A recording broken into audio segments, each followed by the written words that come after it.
Unit 2, The Korean War, Divided Countries, Divided Families, May 3rd.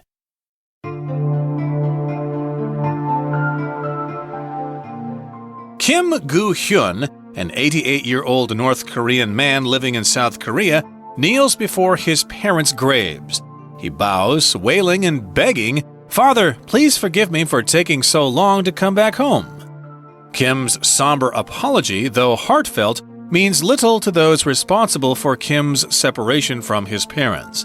In fact, Kim has been banned from seeing his parents' real graves for nearly 70 years. The ones he bowed to were nothing but a simulation.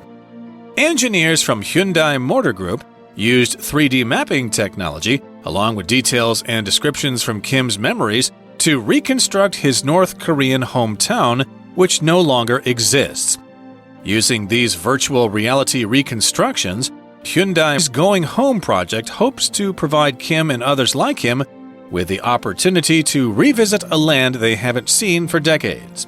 The project was first envisioned by Hyundai founder Jung Ju-young. Although Chung died in 2001, his dream for reunification between the Koreas lives on through Hyundai.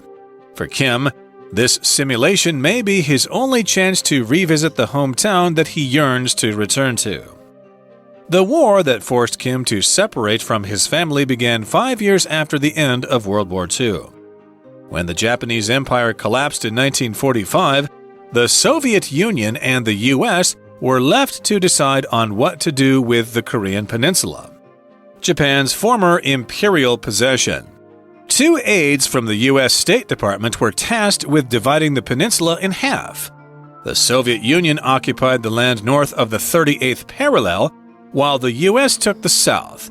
However, when 75,000 soldiers of the North Korean People's Army crossed the 38th parallel in June 1950, the division, which was initially considered temporary, cemented itself permanently.